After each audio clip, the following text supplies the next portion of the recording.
యెహోషువ మాట్లాడుతూ ఏమంటున్నాడంటే, ఈ దేవుడిచ్చిన ఈ వరాన్ని, దేవుడిచ్చిన ఈ కుటుంబాన్ని, తెలిసినటువంటి ఈ వ్యవస్థను నేను ఆయనలోనే గడుపుతా, ఆయనకే అంకితం చేస్తా, ఆయన్నే సేవించేలా చేస్తా. ఎందుకంటే ఈ వ్యవస్థను ఏర్పాటు చేసిన వాడు దేవుడు. ఈ వ్యవస్థ రావడానికి కారణము దేవుడు, గర్భఫలానికి కారణము దేవుడు, కుమారులకి కారణము దేవుడు, వాళ్ళు ఫలించడానికి కారణము దేవుడు, వారు దీవించబడడానికి కారణము దేవుడు, నేను సమాజంలో తలెత్తుకోవడానికి కారణము దేవుడు, ఈ కుటుంబ వ్యవస్థను ఇలా ఆశీర్వాదంగా కట్టబట్టే కారణము దేవుడు, ఈ రోజు నా ప్రయాణము సుఖంగా సాగడం కారణము దేవుడు, నా కుటుంబ వ్యవస్థలో ఏ లోటులో లేకుండా పూడ్చడానికి కారణము దేవుడు. కనుక నేను నా కుటుంబము యెహోవానే సేవిస్తా.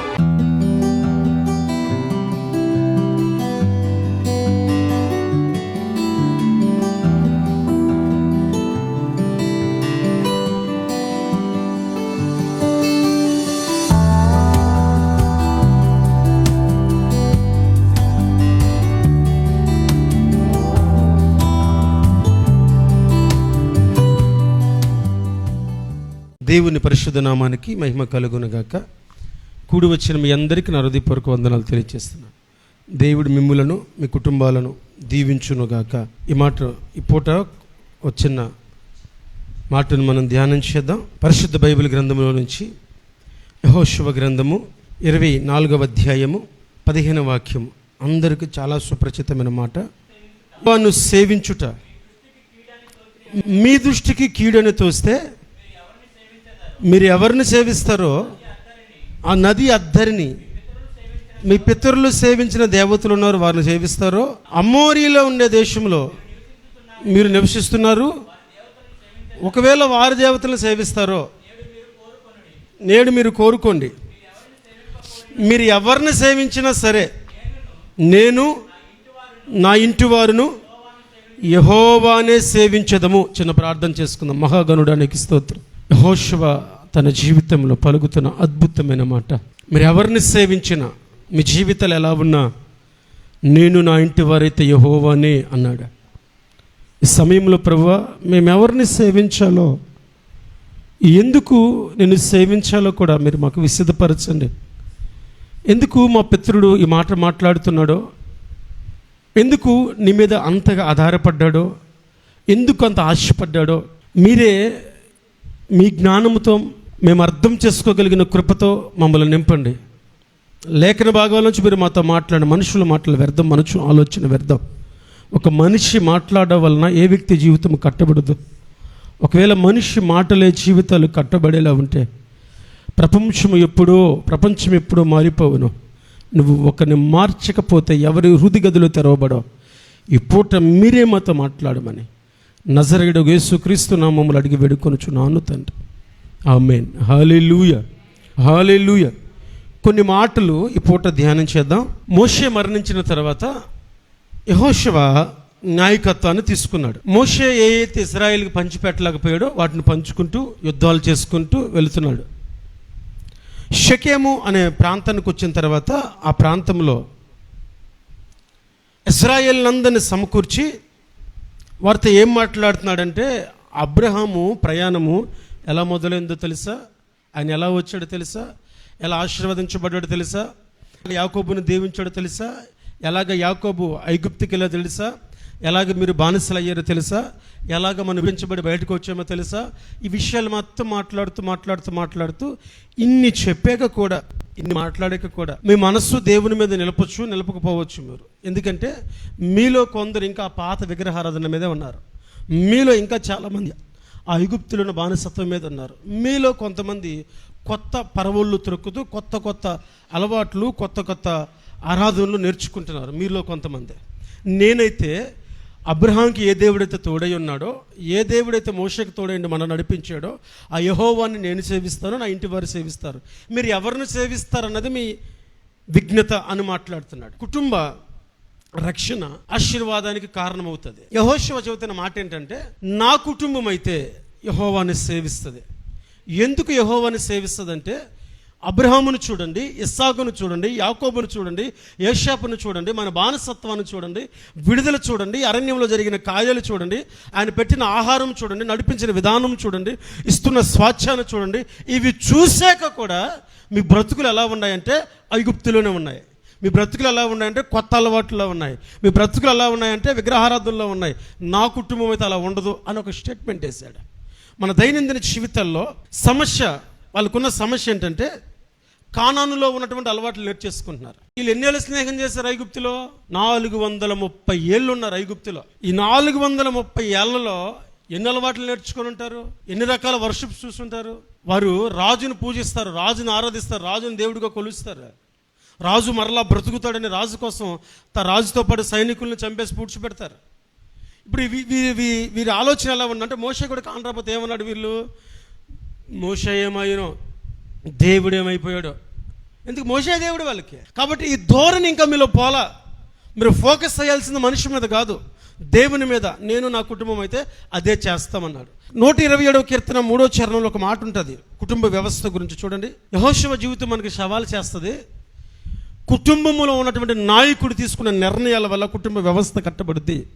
అసలు కుటుంబ వ్యవస్థ ఎలా ఉండాలో, అసలు కుటుంబ వ్యవస్థ ఏంటో 127వ కీర్తన 3వ చరణంలో చెబుతాడు. కుమారులు యెహోవా అనుగ్రహించు స్వాస్థ్యము, గర్భఫలము ఆయనిచ్చు బహుమానమే. కుటుంబం అనేది, కుటుంబ వ్యవస్థ అనేది దేవుని వరం. ఈ వరమైన వ్యవస్థ గురించి యెహోషువ మాట్లాడుతూ ఏమంటున్నాడంటే, ఈ దేవుడిచ్చిన ఈ వరాన్ని, దేవుడిచ్చిన ఈ కుటుంబాన్ని, తెలిసినటువంటి ఈ వ్యవస్థను నేను ఆయనలోనే గడుపుతా, ఆయనకే అంకితం చేస్తా, ఆయన్నే సేవించేలా చేస్తా. ఎందుకంటే ఈ వ్యవస్థను ఏర్పాటు చేసిన వాడు దేవుడు. ఈ వ్యవస్థ రావడానికి కారణము దేవుడు, గర్భఫలానికి కారణము దేవుడు, కుమారులకి కారణము దేవుడు, వాళ్ళు ఫలించడానికి కారణము దేవుడు, వారు దీవించబడడానికి కారణం దేవుడు, నేను సమాజంలో తలెత్తుకోవడానికి కారణము దేవుడు, ఈ కుటుంబ వ్యవస్థను ఇలా ఆశీర్వాదంగా కట్టబడ్డే కారణము దేవుడు, ఈరోజు నా ప్రయాణము సుఖంగా సాగడం కారణము దేవుడు, నా కుటుంబ వ్యవస్థలో ఏ లోటు లేకుండా పూడ్చడానికి కారణము దేవుడు. కనుక నేను నా కుటుంబము యెహోవానే సేవిస్తాం. మీరెవరిని సేవిస్తారో అని క్వశ్చన్ చేశాడు. అప్పుడు వీళ్ళు ఏమన్నారు తెలుసా? మేము కూడా అండి, నువ్వు ఎవరిని సేవిస్తే వారినే సేవిస్తామండి అన్నారు. నేను కూడా మీరు ఎవరిని సేవిస్తే వారినే సేవిస్తామన్నారు. అన్నవాళ్ళు ఉన్నారా? సేవించారా? విగ్రహారం వైపు తిరగలేదా? అన్నదేవతల వైపు తిరగలేదా? వ్యభిచార క్రియల వైపు తిరగలేదా? మోయాబీలతో పాపం చేయడానికి పోలేదా? దేవుని ఆజ్ఞలు ధిక్కరించలేదా? 10 ఆజ్ఞల్లో కనీసం 2 ఆజ్ఞలు వారి జీవితాల్లో కనబడతాయా? భయంకరమైనటువంటి శాపానికి గురైపోవడానికి వాళ్ళు దేవుని విడిచి తిరగటం కదా. కుటుంబ వ్యవస్థ అనేది దేవుడిచ్చిన వరం. కుటుంబ వ్యవస్థ అనేది దేవుడు అనుగ్రహించిన ఒక బహుమతి. ఆ వరాన్ని ఈరోజు మనం ఎలా కాపాడుకుంటున్నాం అనేది చాలా ప్రాముఖ్యం. యెహోషువ వేస్తున్న స్టేట్మెంట్ ఏంటంటే, నేను నా కుటుంబం, ప్రపంచం ఏమైనా పోనే, లోకం ఎలాగైనా పోని, లోక ఆశలు ఎలాగైనా ఉన్నని, లోకంలో ఏమైనా రాని. అబ్రహాంలో నాకు నచ్చే అద్భుతమైన మాట ఏంటంటే, నేను ఆశీర్వదించబడ్డానంటే దానికి కారణము దేవుడై ఉండాలి. నేనే అబ్రహామును దీవించాను నువ్వు చెప్పకుండానట్లు నీ నోలు పోగాను, నువ్వు చెప్పుల వరేను నాకు వద్దని కొట్టేశాడు. ఇప్పుడు అదే ప్యాక్టర్ను యెహోషువ పాలవుతున్నాడు. మీరు ఎలాగైనా పోండి, నేను నా కుటుంబం అయితే యెహోవానే సేవిస్తాం. ఎందుకంటే ఈ వ్యవస్థ ఆయన నాకు ఇచ్చిన వరం అన్నాడు. ఈ వ్యవస్థ ఏంటంటే ఆయన మనకిచ్చిన వరం, ఆయనకిచ్చిన బహుమతి, ఆయన మనకిచ్చిన బహుమతి. అంతేకాదు, బహుమతిలో ఎప్పుడు కండిషన్స్ ఉండవు. నీకు ఏదైనా బహుమతి ఇస్తే జాగ్రత్త, ఈ బహుమతి పాడైపోయింది అనుకో డబ్బులు తీసేసుకుంటా అంటారు. ఎవరైనా అంటారా? అంటే బహుమతి నీ ఇష్టం. బట్ దేవుడిచ్చిన బహుమతికి కండిషన్స్ ఉన్నాయి. కుటుంబ వ్యవస్థ పాడైపోతే యజమానిని ప్రశ్నిస్తాడు. అందుకే యెహోషువ అంటున్నాడు, నేను నా కుటుంబం కూడా, నేను కుటుంబ వ్యవస్థ నడిపిస్తున్నాను కదా, నా కుటుంబ వ్యవస్థ నడిపిస్తున్నాను, నేను నా కుటుంబాన్ని కూడా దేవునిలో నిలుపుకుంటా అన్నాడు. రక్షణ దేవుని యొక్క ఆశీర్వాదానికి కారణం ఎలా అవుతుందంటే, అది దేవుడిచ్చిన వరమని గమనించి దాన్ని జాగ్రత్తగా కట్టుకున్నప్పుడే. 2, కుటుంబ వ్యవస్థ ఆశీర్వాదానికి కారణంగా ఎలా మార్చబడాలంటే, కుటుంబంలో బలంగా ప్రార్థించే సమూహం ఉండాలి. బైబిల్ గ్రంథంలో నుంచి మత్తయి సువార్త 18వ అధ్యాయము 19-20 వాక్యాలు చదువుదాం. మరియు మీలో ఇద్దరు తాము వేడుకొను దేనిని గూర్చి అయినను భూమి మీద ఏకీభవించినలా అది పరలోకమందున నా తండ్రి వలన వారికి దొరుకునని మీకు చెప్పుచున్నాను. హల్లెలూయా, హల్లెలూయా. కింద ఒక మాట అన్నాడు, ఏలయనగా 2-3 నా నామమున కూడి ఉందిరో, ఎక్కడ కూడి ఉందిరో నేను అక్కడ వారి మధ్యలో ఉన్నాను. ఒకటి, కుటుంబ వ్యవస్థ ఆశీర్వాదానికి కారణంగా ఉండాలంటే, కుటుంబ వ్యవస్థ ఏదైతే ఉందో, కుటుంబ రక్షణ ఆశీర్వాదానికి ఎప్పుడు కారణంగా మారుద్దంటే ఆ కుటుంబ వ్యవస్థ దేవుని ద్వారా ఇవ్వబడిన వరము అని మనకు తెలియాలి. 2, ఆ కుటుంబ వ్యవస్థలో బలముగా ప్రార్థించే వ్యవస్థ ఉండాలి. మనకి సమస్య ఏంటంటే ఇంటిలో తల్లులు బాగా ప్రార్థన పరులైతే పిల్లలు ఉండరు, పిల్లలు బాగా ప్రార్థన పరులైతే తల్లులు ఉండరు. చాలా అరుదుగా చూస్తాం కుటుంబాల్లో కుటుంబం అంతా ప్రార్థనగా ఉంటాం. కొర్నేలు కుటుంబాన్ని గురించి లోకా చాలా చక్కగా రాశాడు. తన కుటుంబం కలిసి, తన కుటుంబం అంతా కలిసి, ఇంకో మాట చెప్పాలంటే తనకు పొరుగు వారందరిని కూడా కూర్చోబెట్టుకున్నాడు ఇంట్లో. కుటుంబ వ్యవస్థ దేవుని ద్వారా ఇవ్వబడింది. అట్లాగే కుటుంబ వ్యవస్థలో బలముగా ప్రార్థించే వ్యవస్థ ఉండాలి. ఎందుకంటే ఇద్దరు కూడి భూమి మీద ఏమడిగినా నా తండ్రి వలన దానికి దొరుకుద్ది అన్నాడు. ఇద్దరు కూడి ఒంటిగా నడుచుట కంటే ఇద్దరు కలిసి నడుచుట మేలు, మంచిది, ఆశీర్వాదం. ఇద్దరు ఎస్ఐ కూడా ఇక్కడ చెబుతున్నాడు. దీన్ని మన కుటుంబ వ్యవస్థకు మార్చుకుంటే కుటుంబాలలో చిన్న కుటుంబ ప్రార్థన, ఒక్క పాట చెప్పగలిగితే ఎవరైనా చిన్న వాక్యం, లేకపోతే ప్రార్థన. ఇద్దరు కలిసి ఏమడిగినా అది పొందుకున్నారు అని ఆయన చెప్పాడు. ఆయన అబద్ధమడుకు నరుడు కాదు, ప్రమాణాలు చేసి విడిచేవాడు కాదు. ఆయన మాట ఇస్తే మాటే. ఆయన అంటున్నాడు, ఇద్దరు కలిసి మీకు ఏం కావాలో అడగండి. ఇద్దరు కలిసి భూమి మీద ఏం కావాలో మీకు అడగండి, పరలోకమున నా తండ్రి దాన్ని ఇస్తాడు. ఇద్దరు కలిసి ప్రార్థన చేయడం కష్టం ఈరోజు. 2 మనస్సులు కలవడం కష్టం ఈరోజు. కుటుంబంలో 2 వ్యక్తులు కూర్చొని చెయ్యి పట్టుకొని ప్రార్థన చేయడం కష్టం ఈరోజు.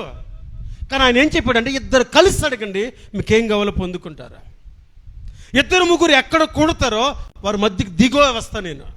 2 కలవండి, మీకేం కావాలో పరలోకం నుంచి పొందుకోండి. 2-3 కలవండి, సాక్షాత్తు నేనే దిగొస్తా. బలమైన ప్రార్థన చేసే వ్యవస్థ కుటుంబంలో ఉండాలి. కుటుంబ రక్షణకి ఆశీర్వాదం ఎలా కారణమవుతుంది? కుటుంబం రక్షించబడింది, దానికి ఆశీర్వాదం ఎలా వస్తుందంటే అది దేవుని చేత ఇవ్వబడిన వరము. కుటుంబంలో ప్రార్థించే వ్యవస్థ బలముగా ఉండాలి. మరొక మాట బైబిల్లో మనం చూడగలిగితే కీర్తన గ్రంథము 91వ కీర్తన 1-2 చరణాలు చదవండి. మహోన్నతుని చాటున నివసించువాడే సర్వశక్తుని నీడన విశ్రమించువాడు. ఆయన నాకు ఆశ్రయము, నా కోట, నేను నమ్ముకొను నా దేవుడుని నేను యెహోవాను గుర్తు చెప్పుచున్నాను. హల్లెలూయా, హల్లెలూయా. ఆయన నా కోట, నన్ను కాచువాడు. నీ పిల్లల్ని కాసేది ఆయనే. ఇది దేవుడిచ్చిన వరము అని నువ్వు గ్రహించి నీ కుటుంబ వ్యవస్థ అంత కలిసి బలమైన ప్రార్థన చేస్తంట. ఆయన ఎలా ఉంటాడంటే రక్షణ గోడగా ఉంటాడంట. ఎలాగా? రక్షణ గోడ, కవచము అని మాట్లాడుకున్న ప్రతిసారి ఇశ్రాయేల్ దేశం గుర్తొస్తుంది నాకు. ఇశ్రాయేలుకి ఆధారమైన వాడు నరుడు కాడు. ఆయన ఆశ్రయించే వారిని సిగ్గుపడనివాడు, రక్షణ గోడగా ఉంటాడు ఆయన. కీర్తనకారుడు అంటున్న మాట ఏంటంటే మహోన్నతుని చాటు నేను నివసిస్తున్నా, సర్వశక్తిని నీడలోనే విశ్రమిస్తున్నా. ఆయన నాకు ఆశ్రయము, నా కోట, నేను నమ్ముకున్న నా దేవుడు, ఆయన యెహోవాను గురించి చెబుతున్నా నేను. ఎందుకంటే ఆయన నాకు రక్షణ కవచం. ఈరోజు నీ పిల్లలకు ఆయన రక్షణ కవచం, నీ కుటుంబానికైనా రక్షణ కవచం, నీ వివాహ బంధానికైనా రక్షణ కవచం, నీ కుటుంబ బంధానికైనా రక్షణ కవచం. ఎప్పుడంటే ప్రార్థించే కుటుంబంగా ఉన్నప్పుడు, ఎప్పుడంటే ఈ కుటుంబ వ్యవస్థ దేవుని ద్వారా నాకు అనుగ్రహించబడిన వరమని నువ్వు గ్రహించినప్పుడు ఆయన రక్షణ కవచంగా నీ కుటుంబాన్ని కాపాడుతాడు. లేఖనం చాలా చక్కగా ధృవీకరిస్తుంది. భవిష్యత్తుని కాపాడేది ఆయనే, మన భవిష్యత్తుని కాపాడేది ఆయనే. దేవుడు కుటుంబాన్ని కాపాడుతుంటే మనం భయపడిన అవసరంలా. దేవుడు కుటుంబ వ్యవస్థను కాపాడుతుంటే మనం భయపడిన అవసరమే లేదు. ఇది ఎప్పుడు కాపాడుతాడంటే ప్రార్థించే కుటుంబం బలంగా ఉన్నప్పుడు. ఎప్పుడు కుటుంబం ప్రార్థిస్తుందంటే ఈ కుటుంబ వ్యవస్థ నా దేవుని ద్వారా ఇవ్వబడింది అని నీకు గ్రహింపు వచ్చినప్పుడు. మరొక మాట మనం ధ్యానం చేస్తే బైబిల్లో నుంచి కొలస్సీలు రాసిన పత్రిక 3వ అధ్యాయము 13-14 వాక్యాలు. కొలస్సీ 3:13-14 వాక్యాలు. ఎవడైనను తనకు హాని చేసిన ఒకరినొకడు అనుకునే ఎడల ఒకరినొకడు సహించుకొనుచు ఒకరినొకడు క్షమించుడి. ప్రభు మిమ్మల్ని క్షమించలాగా మీరు క్షమించుడి. వీటన్నిటిపై పరిపూర్ణతకు అనుబంధమైన ప్రేమను ధరించుకొనుడి. కుటుంబ వ్యవస్థలో క్షమించడం, ప్రేమించడం ఏముండాలి? క్షమించడం, ప్రేమించడం. ఏ వ్యవస్థ బలంగా కట్టబడిద్దంటే క్షమించడం, ప్రేమించడం. పిల్లలు పొరపాటు చేసినా కుటుంబస్తులు పొరపాటు చేసిన, తల్లిదండ్రులు పొరపడిన క్షమించడం, ప్రేమించడం బలమైన వ్యవస్థకు కారణం ఇదే. ఈ క్షమించడం, ప్రేమించడం ఎప్పుడు ఉంటుందంటే దేవుని చేత సంరక్షించబడే స్థాయికి వెళ్ళినప్పుడు. ఈ సంరక్షించబడే స్థాయి ఎప్పుడు ఉంటుందంటే ప్రార్థించే కుటుంబం ఉన్నప్పుడు, బలంగా ప్రార్థించే కుటుంబం ఉన్నప్పుడు. ఈ బలంగా ఎప్పుడు మనం ప్రార్థిస్తామంటే ఇది దేవుని ద్వారా ఇవ్వబడిన వరము నా కుటుంబం అని నీకు అర్థమైనప్పుడు. ఇవన్నీ కూడా ఇంటర్లింక్ అయి ఉంటాయి. ఎలా ఇంటర్లింక్ అంటే, ఒకరోజు శాంసోన్ని బలి చేద్దామని ఒక దేవాలయంలో తీసుకెళ్ళి స్తంభాలు కట్టేశారు, 2 స్తంభాలకి. ఇంచుమించు 3000 పైచిలుకు పట్టే ఆ దేవాలయము 2 స్తంభాల మీదే ఆధారపడింది. ఎన్ని స్తంభాల మీద? 2 స్తంభాల మీద. వాటిలో ఒక్కటి ఇరిగినా దేవాలయం మొత్తం కూలిపడిపోద్ది. ఎందుకంటే పైకప్పు ఒకదానికొకటి ఇంటర్లింకు. ఆ ఇంటర్లింక్ ఓడకుండా స్తంభాలు మూలం. ఒక స్తంభం కదిలినా, ఒక స్తంభం ఇరిగినా మొత్తం అయిపోద్ది. అప్పుడు ఈయన అడిగాడు, శాంసన్ అడిగాడు, అయ్యా ఈ గుడి దేని మీద ఆధారపడింది అని అడిగాడు. 2 స్తంభాల మీద. దాన్ని కట్టేశారు. నిన్ను దాన్ని తడువు చూడొచ్చా అని అడిగాడు. గుడ్డోడే కదా అని తీసుకెళ్ళి వదిలేరు. ఏం చేశాడు? దేవా ఒక్కసారి అన్నాడు. దానికి ముందు ఒక అద్భుతమైన మాట రాస్తాడు. తనకి మరలా తిరిగి ఎంటుకలు మొలుచుచుండును అని రాశాడు. అద్భుతమైన మాట అదే. ఏ కృపను కోల్పోయాడో, ఏ కృపను పోగొట్టుకున్నాడో, ఏ బలాన్ని పోగొట్టుకున్నాడో, ఏ అర్హతను పోగొట్టుకున్నాడో అవి మరలా తిరిగి రీజనరేట్ అవుతున్నప్పుడే కార్యం జరిగింది. మన కుటుంబ వ్యవస్థలో కార్యం జరగాలంటే మనం పోగొట్టుకుంది ఏందో తెలియాలి, దాన్ని తిరిగి మరలా పొందుకోవాలి. అది రీజనరేట్ అవుతున్నప్పుడే మరలా దేవుని కృప మన మీదకి వస్తుంది. సౌలు విషయంలో కూడా వీణ వాయిస్తున్నప్పుడు, పరిశుద్ధాత్మ పూరుడైన వ్యక్తి ఈయన వాయిస్తున్నప్పుడు దురాత్మ పోయేది, దేవుని ఆత్మ నివాసం చేసేది. దేవుడు నివాసం చేయడానికి కొన్ని నిబద్ధతలు, కొన్ని నిబంధనలు ఉన్నాయి. కోల్పోయిన వాటిని తిరిగి అతడు పొందుకుంటున్నప్పుడే తన జీవితంలో కార్యము జరిగింది. ఆ రెండింటిని చేశాడు. ఈ రోజు మనం మాట్లాడుకుంటున్న మాటల్లో కూడా క్షమ, ప్రేమ ఎప్పుడు ఉంటుందంటే ఇది దేవుని చేత కాపాడబడుతున్నప్పుడు. ఎప్పుడు ఇది దేవుని చేత కాపాడబడుద్దంటే ప్రార్థన శక్తి, బలంగా ప్రార్థించే వ్యక్తులు ఉన్నప్పుడు. ఈ బలంగా ఎప్పుడు నేను ప్రార్థిస్తానంటే ఇది నా వలన కలిగింది కాదు, దేవుని కృపావరం నా కుటుంబం అని తెలిసినప్పుడు. ఇవన్నీ ఒకదానికొకటి ఇంటర్లింక్ అయి ఉంటాయి. ఏ లింక్ ఉడిపోయిన వ్యవస్థ మొత్తం పడిపోద్ది. ఏ లింక్ ఉడిపోయిన వ్యవస్థ మొత్తం నాశనం అయిపోద్ది. అందుకే కుటుంబ రక్షణకి వెనక ఆశీర్వాదం ఉండాలంటే ఆశీర్వాదానికి కుటుంబ రక్షణ చాలా ప్రాముఖ్యం అన్న లేఖనం సెలవిస్తుంది. అందుకే యెహోషువ అన్నాడు, నేను నా ఇంటి వారి యెహోవానే. నోవాహుని చూడండి, భూమి మీద దేవుడు అందరిని చూశాడు. నోవాహు పిల్లలు మంచోడు అన్నారా? నోవాహు భార్య మంచిదన్నాడా? కోడళ్ళు మంచిదన్నాడా? నోవాహు ఒక్కడే అన్నాడు. ఒక్కడిని తీసుకెళ్తే ఎలా బ్రతుకుతాడు? నోవాహుకి ఏం కావాలి? కుటుంబం కావాలి. కాబట్టి నోవాహును చూస్తూ కుటుంబాన్ని మొత్తాన్ని చేర్చుకున్నాడు. నోవాహును ఒక్కరిని చూస్తూ దేవుడు కుటుంబాన్ని మొత్తాన్ని చేర్చుకున్నాడు. కుటుంబ వ్యవస్థను కాపాడుకున్నాడు నోవాహు.